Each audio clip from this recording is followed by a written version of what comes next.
Recording a milk check sale involves a lot of detail that can be very beneficial to see itemized in your financial records. The one check is not just one revenue account.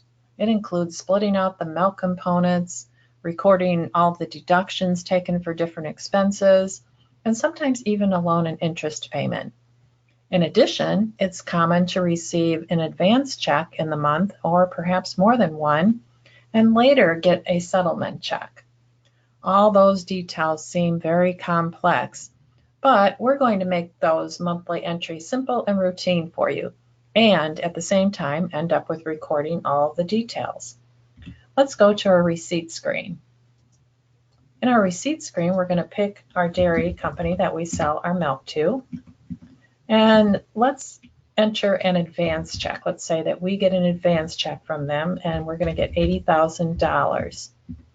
We have a liability account that we're going to put the advances to.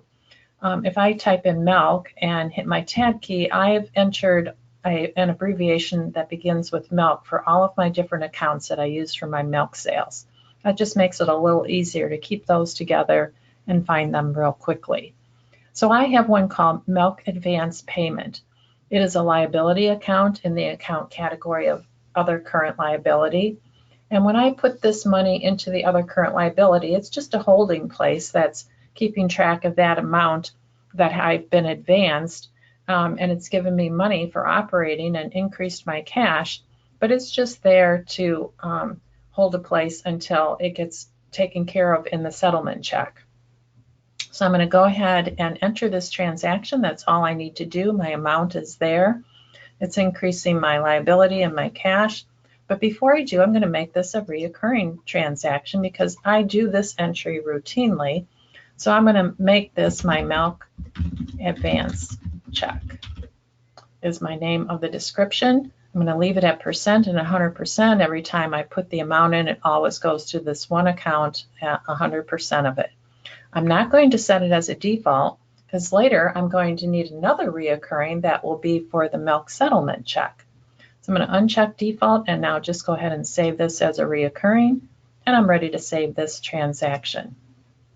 Now later in the month I get my settlement check. So I'm going to pick my dairy company again. Notice that my reoccurring button now is yellow, indicating that I do have a reoccurring assigned to this particular name, but I'm not going to use this one at this point. I'm going to do my settlement check. So that's the end of the month. I get my settlement check. I know what the net amount of the check is, so I'm going to enter that. And I can indicate this was a check and a number if I want. And on my first account, I'm going to use my advance account again because we want to back out the amounts of advance that they've indicated we've already received in this period. So that will be the negative $80,000. I'll put this in as a minus, and that's going to decrease my liability account. The amount remaining now represents the net amount I would have received had there not been any advances. Now I'm going to divide out my different milk components. So I have a milk sales, and I sold 8,700 weight there. And enter my profit center for dairy. Using the profit center allows me to do some reports later just on the profit center of dairy. So I can see what that profitability is with all the revenue and expenses against it. And on the milk sales, I'm going to put 103,400. And next we're going to go to the butter fat. I had 350 weight, again dairy, and this amount was 77,850.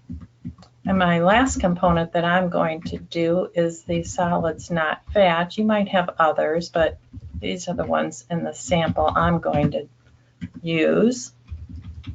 And we have that amount. So now we've indicated the total hundredweight and dollars that were actually sold in this time period, representing the settlement check. Now we have to address the expenses that were applied against it. So they charge us a fee of 2 cents per hundredweight. So I have a dairy association fee, and that would be $200 for the 10,000 hundredweight. And I also contribute toward a marketing promotion. So we have a dairy marketing promotion account, and that was $300. Now we have a loan with the dairy company also. We purchased some cows and used them to get a loan for that. So I have a loan for dairy cow 1118 loan. And I'm going to make a principal payment of that of $3,000. So I'm going to take this out, put in a minus 3,000. If we don't do a minus, typically if you pick a loan in a receipt screen, it's going to increase the loan because you're borrowing money typically, and that would increase the loan and increase cash. But in this particular case, it's a deduction on here and we're making a loan payment, so we want to enter this as a negative. And on our last line, we're going to do an interest. We also had some interest on there, so dairy loan interest. And that takes up our remaining amount. Our dollars have been used up, and we know that our total here is the same total we started out, so we know we're tying out, and everything has been accounted for. And we're ready to save this transaction, but before we do, we're again going to make this one a reoccurring. I'm going to click reoccurring. Call this one the milk settlement check. And on this one, we're going to change the calculation type to fixed amount all the way down. The amounts are going to vary. Every check, it's going to be different based on our quantities that we've sold and our fees that get applied. Everything changes. If there is something the same, like perhaps we do make the same amount of principal on this loan, I can certainly enter that in the amount over here, and that will fill it in for me.